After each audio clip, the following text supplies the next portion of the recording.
Fala galera, beleza? Aqui é o Pablo do canal Cartão Viajante e hoje eu vou trazer um conteúdo aí que pode ser do interesse aí de muitas pessoas, que é referente ao que? Ao limite dos cartões aí, que basicamente é como que a gente faz para aumentar esses limites aí. Eu vou estar tratando assim um pouquinho específico aqui sobre Santander, Bradesco e Itaú, mas algumas dessas estratégias aí, elas servem também para qualquer outro tipo de banco, beleza? Banco do Brasil, Caixa, C6. O que vai diferenciar ali entre um banco e o outro basicamente ali é o poder de impactar do investimento ou não, e a questão do score interno ali, que cada banco ali ele tem o seu definido, beleza? Mas essas estratégias aí costumam funcionar também. Eu vou tratar desses bancos aqui em específico porque foram os três bancos aí que eu tenho, que eu testei essas estratégias aí ao longo dos últimos 2 anos, digamos assim. Hoje eu tenho o Itaú, mas eu não utilizo mais, mas eu consegui um limite bacana ali na casa de uns 25 mil reais ali no Tudo Azul Visa Infinity, né? Eu não comecei por ele, tá? Foi o upgrade. O Bradesco aí hoje é o meu segundo banco aí. Eu tenho um cartão aí que não tem limite, mas aí em outro cartão que eu tenho do banco aí, meu limite, quer dizer, né? Tá hoje na casa dos 18 mil e eu quase não utilizo esse cartão. E o Santander aí, que é o meu banco principal aí, eu comecei aí com o Santander Elite, né? Ali a casa de uns 5 mil de limite. E hoje eu tô no Unic com 58 mil de limite, beleza? Então vou mostrar esse passo a passo aqui e explicar mais ou menos as diferenças ali entre esses bancos para que vocês consigam também aumentar esse limite aí, beleza? Lógico aí, quem está gostando dos vídeos, não esquece de se inscrever no canal e dar aquela curtida e bora logo pro conteúdo. Bom, a primeira coisa que você tem que ter em mente aí é que o que vai impactar ali, claro, numa escolha de cartão de crédito e num limite vai ser o seu salário. Então é importante que o banco que você está querendo criar esse relacionamento ali, que seu salário esteja ali, mesmo que em forma de portabilidade, porque isso vai impactar direto, digamos que é o primeiro pré-requisito ali, né? Se você tem um salário alto, o banco tem uma confiabilidade melhor. Claro, não é somente isso, são outros fatores que eu vou estar explicando aqui no decorrer do vídeo, mas esse fator aí, ele já impacta, digamos que direto ali, tanto no cartão disponível para você, quanto no limite disponível desse cartão. Isso daí vai ser em qualquer banco, tranquilo? Uma outra dica aí é você concentrar ali o pagamento de contas ali, essas contas de consumo, né? Luz, água, telefone, etc. Concentra tudo ali, se possível, naquele banco. Por quê? Você vai criar um bom relacionamento com o banco ali, o banco vai entender que você está utilizando ele como principal. Isso pode impactar no seu score interno, que obviamente vai impactar também aí na questão do limite ou no crédito disponível para você. É claro que a gente não precisa falar que se você quer ter limite, você tem que gastar ali no cartão de crédito. Isso daí vai ser em qualquer banco, beleza? Não é exclusividade de nenhum. Com relação aos gastos aí, eu vou dizer aí que, digamos, você tem que ter um gasto ali de 50 a 70% ali do seu limite total. Ah, não é melhor gastar 100% que o banco vai ver, nossa, ele gasta muito, então é melhor dar limite para ele porque ele está precisando? Não. O banco ele não vai enxergar assim, porque geralmente o limite ele é sempre maior do que o seu salário.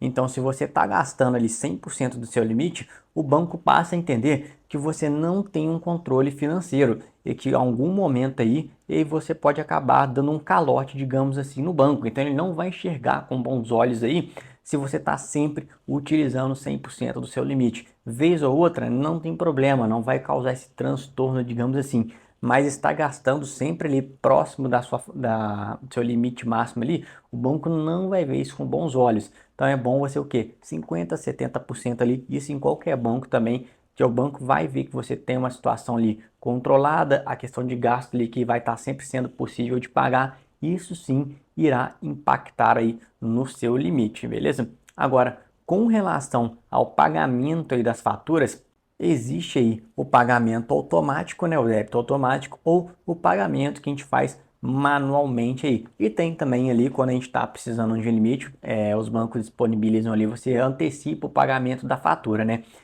Tem algumas diferenças aí, por quê? Quando você bota lá em débito automático, o banco ele já se planeja, digamos assim, né, para vamos supor, dia 10, aquele dinheiro vai estar entrando ali, essa fatura vai estar sendo paga. E aí você pega e antecipa porque você está precisando de limite. Isso, à primeira vista, é bom, porque você consegue utilizar o cartão de novo.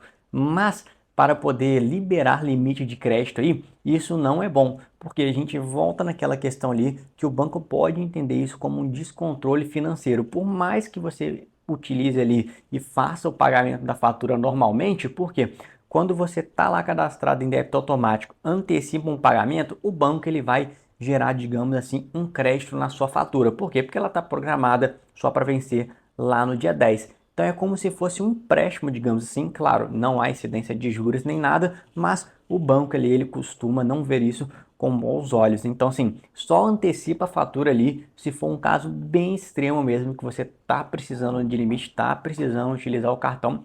Caso contrário, não faça isso, beleza? Agora, se a fatura está em débito automático ou está lá no vencimento normal que você faz o pagamento, não se preocupe, desde que você realize o pagamento ali perto da data ou na data, obviamente, ali, porque o débito automático já vai ser na data, obviamente, né? Com relação ao pagamento, faz na data ali, porque é o mesmo esquema. O banco ele está ali já com o sistema dele, né? Entendendo que naquela data ali vai ocorrer o pagamento. Então, se ocorre o pagamento ali sem nenhum atraso nem nada, o banco entende isso como uma saúde financeira muito boa, beleza? Agora, com relação aí ao score interno aí de cada banco, obviamente aí isso vai variar porque cada um tem sua regrinha. Alguns não dizem as suas regras, por exemplo, Santander a gente não sabe como que funciona, mas tem ali mais ou menos ali uma receitinha de bolo, que é essa que funciona de pagamento das faturas em dias, não está utilizando ali o limite do cartão no máximo, né? Não está entrando em cheque especial principalmente aí. É importante também você não utilizar isso porque o banco vai entender que você também não tem controle financeiro. Então, isso aí são alguns fatores que vão contribuir para o seu score, que obviamente aí vai impactar no seu limite. A questão de investimentos no banco aí, ela sim pode te ajudar, mas ela não é um fator determinante. Por exemplo, eu tenho 50 mil investidos no banco, ele vai me dar um cartão de 100 mil de limite. Não, isso não vai ocorrer, porque conforme eu disse aqui, o Santander é o meu banco principal, eu não tenho R$ 1 investido no Santander, eu apenas utilizo ali o cartão e o meu limite sempre foi alto ali desde que eu fui entrando e fui aumentando aí esse limite. Eu nunca deixei dinheiro investido ali no Santander para que eu tivesse um limite alto. Claro, quanto mais dinheiro você tiver no banco, as coisas tendem a ser um pouco mais fáceis, mas isso daí não é um fator determinante. Um outro erro aí que a gente comete muito, principalmente para quem está iniciando aí pesquisando cartão, que vai impactar no seu score aí, né, de vários bancos, é o que? É o quesito abrir milhões de contas, digamos assim.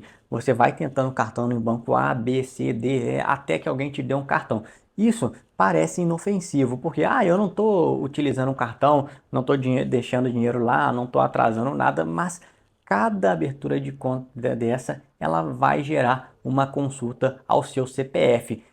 Por mais que os bancos ali não utilizem o Serasa como fator determinante ali na questão de cartão, de limite, essas coisas do tipo, obviamente ali eles dão uma olhada. Então, se você tiver muitas consultas ao seu CPF ali, isso diminui o seu score lá no Serasa e obviamente o banco ele vai olhar ali, vai falar, pô, essa pessoa ali, ela tá com muitos bancos, ela não vai tratar o nosso banco como principal talvez, ou vai dividir muitos gastos ali, então isso daí também pode impactar. O que eu digo sempre do meu ponto de vista, que o importante aí é você ter ali estourando 3, 4 contas no máximo. Se você tem mais que isso e você realmente não utiliza, só abriu em alguma época aí para tentar algum cartão, não tem um cartão, não conseguiu, cancele essa conta. É melhor do que você ficar aí com 20 contas abertas e eu estou dizendo isso por experiência própria. Eu nunca tive dificuldades aí nessa questão de cartão, de limite, etc. Mas eu percebi que depois que eu fechei algumas contas que eu abri aí, de várias contas que eu abri para poder testar, até para trazer conteúdo para o canal aqui,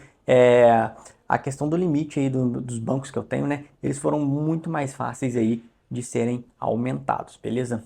Agora, com relação aos bancos que eu citei aqui neste vídeo, o Santander aí, ele teoricamente aumenta o seu limite ali sozinho. Só que ele não te avisa e ele obviamente não vai te dar esse upgrade de limite. Você vai entrar lá no aplicativo e vai ver que você tem limite disponível para aumentar. Aí você tem que solicitar, barra aprovar ou não, beleza? Às vezes você tem limite lá para aumentar e não está nem sabendo. Então, se você tem o Santander, dá essa olhada lá que eles costumam aumentar. Com relação ao Itaú aí, O Itaú, ele basicamente aumenta o limite também de forma automática, porém você não precisa aprovar nem nada. Você vai utilizando o cartão aí e ele vai aumentando o seu limite. Já o Bradesco aí, ele é um pouquinho mais chato aí nesse quesito limite, mas ele costuma ser bondoso, assim, digamos, né, no limite. Você já tem um limite mais alto ali, mas para que você consiga um aumento de limite ali, é mais fácil você conseguir ele falando com um gerente do que esperando que esse limite aumente sozinho, beleza? Essas são as experiências que eu tenho aqui com os bancos aí. Do meu ponto de vista, o banco que mais dá limite aí é o Itaú. Isso pode depender de pessoa para pessoa, mas o banco que eu tenho um limite maior é o Santander. Mas é mais porque eu utilizo essas estratégias que eu disse aqui, conforme eu disse, é o meu banco principal. Então eu estou sempre utilizando tudo que eu estou dizendo aqui. Então por isso que o meu limite aí do Santander ele é maior, aumenta de forma mais rápida, mas o Itaú aí, nesse quesito, ele é um pouquinho melhor quando a gente compara ali se você não está utilizando algum banco como principal, beleza? Se tiverem algumas dúvidas aí sobre essa questão que eu falei dos limites do bancos, alguma questão para poder aumentar o limite, se você tem alguma dica que você utilizou e que funcionou para você, deixa aí nos comentários que a gente ajuda outras pessoas, troca uma ideia melhor também, beleza? Valeu, abraço!